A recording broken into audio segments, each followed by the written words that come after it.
उधर वादी कश्मीर में कोरोना वायरस के मरीजों की तादाद में मुसलसल इजाफा हो रहा है। श्रीनगर में आज 4 मजीद अफराद के टेस्ट मस्बत पाए गए हैं। उनमें 2 हाल ही में बैरून मुल्क के सफर से वापस लौटे थे। 2 दीगर बैरून रियासत का सफर करके आए हैं और वो मजहबी इज्तिमा में शामिल हुए थे। जम्मू कश्मीर में कल भी 3 अफराद के कोरोना वायरस टेस्ट मस्बत पाए गए थे। उनमें 2 बच्चे और राजौरी का एक शख्स शामिल है। जम्मू कश्मीर में अब तक 18 अफराद इस वायरस के शिकार हो गए हैं। उनमें एक की मौत हो गई है जबकि एक सेहतयाब हो गया है और इस तरह अब भी यूटी में 16 मस्बत केस हैं।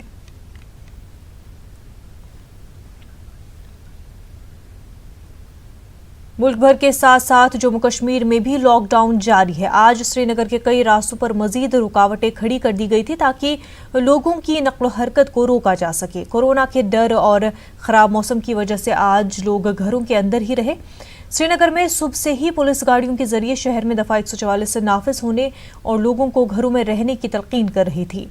श्रीनगर में आज मसाजिद में नमाज जुमा अदा नहीं हो सकी। मुफ्ती आजम, दीनी अंजुमनों और उलमा की जानिब से कई रोज से लोगों को घरों में ही जुमे की नमाज के बजाय नमाज ज़ोहर अदा करने को कहा गया था। उन्होंने लोगों को घरों से बाहर न निकलने की भी अपील की है। लॉकडाउन की वजह से सिर्फ इमरजेंसी ड्यूटी पर तैनात लोगों को ही बाहर आने की इजाज़त है, लेकिन कई लोग गैर ज़रूरी तौर पर घरों से बाहर आ रहे हैं। इसकी वजह से पुलिस को मुश्किलात दरपेश है। पुलिस भी लोगों से अपील कर रही है कि वो घरों से बाहर न निकले। फ़र्क दिखने में लग रहा है कि कुछ फ़र्क हुआ लोगों को, कुछ उनके दिमाग में आया कुछ कि कोरोना वायरस से कैसे बचा जा सकता है।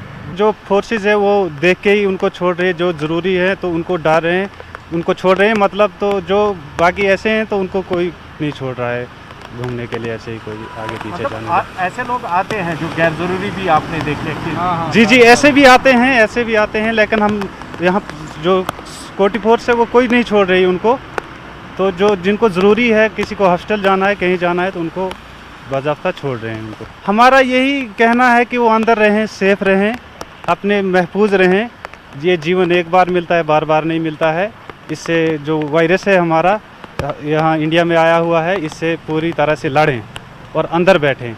इसका यही बचाव है, अंदर बैठेंगे तो लोग बचेंगे। आज जुम्मा के पेश नज़र जो सड़कें हैं वो सुनसान नज़र आ रही है और वही लोग बाहर है जो एसेंशियल सर्विसेज पे तैनात है, जो इनकी ड्यूटीज़ लगी हुई है, चाहे वो डॉक्टर्स है या फिर बाकी लोग हैं, वही सड़कों पे नज़र आ रहे हैं और सिक्योरिटी पे तैनात लोग हैं। इनका ये कहना है कि वो लोगों से यही अपील कर रहे हैं कि वो घरों में बैठें और जो वबाई बीमारी आई है इस पे काबू पाया जा सकता है। और वही इन्होंने ये भी कहा कि यहाँ पे कई लोग गैर ज़रूरी तौर पे भी बाहर आ रहे हैं, जिन्हें यहाँ पे तैनात पुलिस और सीआरपीएफ वापस भेज रहे हैं। और ये लोगों से यही इस्तदा कर रहे हैं कि ये लोग जो है गैर ज़रूरी बाहर ना आए और अपने घरों में ही रहें ताकि इस बीमारी से बचा जा सके। फैरोज़वानी के साथ सनम तसद्दुक, news 18 Urdu, Srinagar.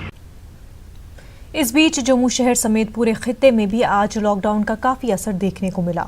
Public transport पूरी तरह से गायब है और निजी गाड़ियों की आमदोरफ्त भी बहुत कम देखने को मिली। ज़रूरी साजो सामान रखने वाली दुकानों के अलावा तमाम दुकानें बंद रही। लॉकडाउन को यकीनी बनाने के लिए सिक्योरिटी एहलकारों ने कई मकामात पर खारदार तार बिछाई हुई थी। लोगों को बाहर आने की इजाज़त नहीं दी जा रही थी। जो लोग बाहर आ रहे थे, सिक्योरिटी एहलकार उनसे पूछताछ कर रहे थे।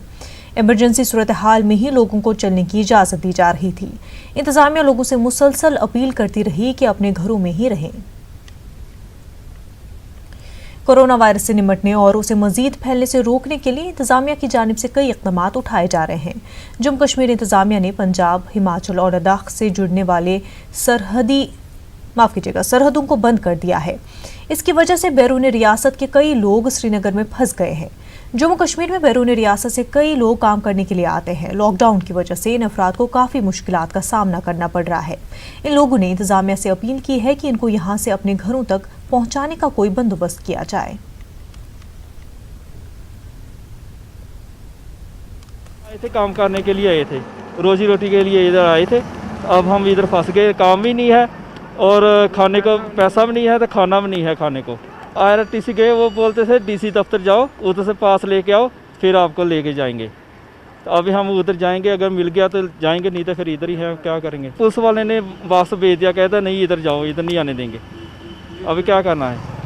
आरटीसी पहुंचे और उन्होंने ये बात की कि आप डीसी ऑफिस जाओ और लिखवा के लाओ। एक बार आए और रास्ते से उन्होंने वापस कर दिया। फ़ोन किया, एक साथी था पुलिस का ऑफिसर था, उन्होंने फ़ोन किया यहाँ, और फ़ोन करने के बाद ये कहा कि भाई वो जो डीसी का ऑपरेटर है उनने ये बात की है कि भाई यहाँ आने की कोई ज़रूरत नहीं, आप यहाँ से चले जाओ। अब हमें कोई ठिकाना नहीं, हम कहाँ जाएंगे। हमको 3 महीना हुआ इधर। हाँ जी, ते हम फंसे हैं इधर, तो हमारे पास पैसा भी नहीं है, तो हम पंजाब जाना चाहते हैं। सरकार से कहना चाहेंगे कि हमको पंजाब पहुँचाया जाए। डिविजनल कमिश्नर कश्मीर पीके पॉल ने बांडीपुरा जिला का तफसीली दौरा किया। उन्होंने हाजर में अफसरान के साथ मीटिंग करने के अलावा बांडीपुरा में कायम मुख्तलिफ क्वारंटीन मराकज़ का दौरा किया। उनके हमरा डीसी बांडीपुरा शहबाज अहमद मिर्जा, एसएसपी बांडीपुरा राहुल मलिक के अलावा चीफ मेडिकल अफसर डॉक्टर तजम्मुल भी थे। सूबाई कमिश्नर को जानकारी दी गई कि बांडीपुरा में 19 क्वारंटीन मराकज़ कायम किए गए हैं। उनमें अब तक 129 लोगों को रखा गया है। सूबाई कमिश्नर ने अफसरान पर जोर दिया कि वो सूरत हाल पर बारीकी से नज़र रखें और उसके अलावा तमाम मराकज़ में हर तरह की सहूलियात को यकीनी बनाएं।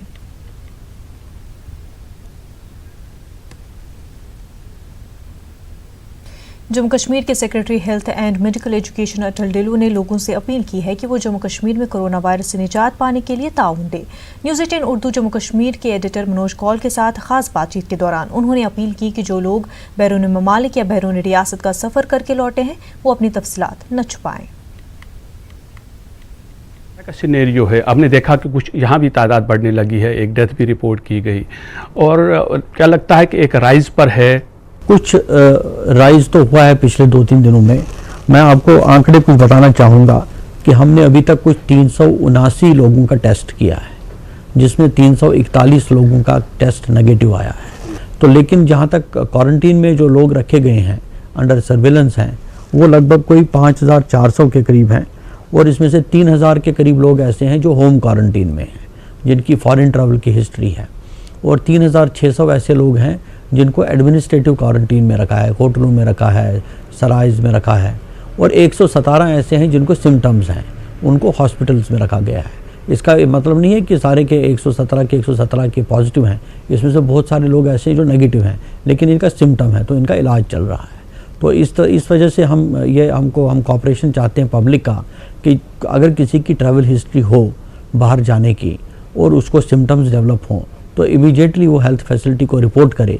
शुरुआत में हमने देखा कि जो भी फॉरेन ट्रैवल करके आए थे, मैक्सिमम लोगों ने ऐसा लग रहा था कि उन्होंने अपनी ट्रैवल हिस्ट्री छुपाई, जिसके बाद एडमिनिस्ट्रेशन ने बहुत कोशिश की और उनको ये कहा गया कि आप जल्दी से जल्दी अपनी हिस्ट्री बताएं। अगर कोई भी आता है तो वो अपनी हिस्ट्री बताए ताकि उनका इलाज हो सके, ताकि उनके क्वारंटीन किया जाए, और जो स्लोगन है कि ब्रेक द चेन, कि उसको आगे इम्प्लीमेंट किया जाए ताकि ये ज़्यादा वायरस फैले ना। अभी जब हम आपसे बात कर रहे हैं, क्या उस ट्रेंड में कोई फ़र्क आया है? क्या अब लोग सामने आने लगे हैं फॉरेन ट्रैवल हिस्ट्री जिनकी? मुझे लगता है आने लगे हैं। ये एक अनफॉर्चुनेट ये किस्सा रहा है कि कई लोगों ने अपनी ट्रैवल हिस्ट्री छुपाई, और एयरपोर्ट पर स्क्रीनिंग होती थी या बार बार अखबार में ऐड आते थे, टीवी पर ऐड आते थे, वो सामने नहीं आए, उन्होंने अपनी ट्रैवल हिस्ट्री बताई नहीं किसी को। तो ये ट्रैवल हिस्ट्री बताने से वो न सिर्फ अपने आप को बचाते हैं, लेकिन अपने परिवार को, अपने सगे संबंधियों को, अपने दोस्तों को, उनको भी बचाते हैं। तो ये ट्रैवल हिस्ट्री अपनी डिस्क्लोज़ करना बहुत ज़रूरी है। अगर कुछ लोग अभी भी ऐसे हैं जिन्होंने अपनी ट्रैवल हिस्ट्री डिस्क्लोज़ नहीं की है और क्वारंटीन में नहीं है, तो उनको क्वारंटीन में लेना बहुत ज़रूरी है। तो मेरी अपील होगी उनसे, और हमारे डिस्ट्रिक्ट एडमिनिस्ट्रेशंस जहाँ पर भी सारे डिप्टी कमिश्नर्स को यही हिदायत दी गई है कि वो ऐसे लोगों की तलाश करें। तो हम इसमें जो हमारे मैकेनिज़म्स हैं, गांव में हमारे वर्कर्स हैं, जैसे आशा वर्कर्स हैं, ANMs हैं, वहाँ पर VLWs हैं, इनके थ्रू भी जानकारी हासिल करने की कोशिश कर रहे हैं। बहुत सारी ऐसी जगहों से शिकायत भी आई है। हमने देखा कि बांग्लादेश के जो स्टूडेंट्स हैं, बांग्लादेश से जो आए थे, ख़ास तौर पे वो कश्मीर वैली में गए, और कई जगहों पर उनकी ये शिकायतें थी कि उन जगहों पे रखा गया है, सैनिटेशन का कोई इंतज़ाम नहीं था। कुछ ऐसे होटलों में रोका गया जहाँ पहले से सफाई सुथराई नहीं थी। तो क्या आपका डिपार्टमेंट ये कोशिश कर रहा है कि जिन लोगों को भी एज ए प्रिकॉशनरी मेजर उन फैसिलिटीज़ में रखा जाता है उन्हें वो सब फैसिलिटीज़ मिले ताकि उन्हें कोई दिक्कत ना हो। जी हाँ, बिल्कुल। जो ये डिप्टी कमिश्नर साहब, जितने भी डिप्टी कमिश्नर्स हैं उनको कहा गया है कि जितने भी ऐसे होटल्स या गेस्ट हाउसेस या ऐसी फैसिलिटीज़ को लिया गया है क्वारंटीन के लिए, इसमें साफ़ सफाई का इंतज़ाम पूरा हो और इनको हमने स्पेशल ऑफिसर्स को डिप्यूट किया है जो इनको इंस्पेक्ट करते हैं। हमको डेली रिपोर्ट्स मिलती हैं इन फैसिलिटीज़ के बारे में। इनके जो इनमेट्स हैं वहाँ पर जिनको रखा है क्वारंटीन में, उनका मेडिकल चेकअप होता है। तो अभी मुझे जो शुरू में एक दो दिन में जो शिकायतें आई थी, वो शिकायतें आना कम हो गई हैं, काफ़ी कम हो गई हैं। आपने कहा कि डॉक्टर्स हमारे पास सफिशिएंट है। कुछ दिन पहले ये खबर आई थी कि जो आपका महकमा है वो रिटायर्ड डॉक्टर्स की भी सर्विसेज देने की सोच रहा है। जी हाँ, बिल्कुल बिल्कुल सोच रहा है। इस पर बात चल रही है। मैंने ये नहीं कहा कि डॉक्टर्स हमारे पास काफ़ी हैं, मैंने कहा डॉक्टर्स तैयार हैं। डॉक्टर्स तैयार हैं, जो भी डॉक्टर्स हमारे पास अवेलेबल हैं वो ये काम करने के लिए तैयार हैं और इसके लिए मैं सभी डॉक्टर्स को कॉम्प्लीमेंट करता हूँ। और हमें जैसे ही इसके ऑर्डर्स निकलेंगे कि हमको रिटायर्ड डॉक्टर्स को भी लेना है, तो हम और इसकी जो संख्या है डॉक्टर्स की वो भी बढ़ जाएगी और हमारा स्ट्रेंथनिंग हो जाएगा ह्यूमन रिसोर्सेज की, इंफ्रास्ट्रक्चर की। मैंने जैसे कहा कि कई कदम उठाए जा रहे हैं ताकि चाहे वो प्रोटेक्टिव इक्विपमेंट हो या वेंटिलेटर्स हों या मास्क हों, सैनिटाइज़र्स हों, ह्यूमन रिसोर्सेज हों, इसको स्ट्रेंथन करने की कई सारी कवायद चल रही हैं।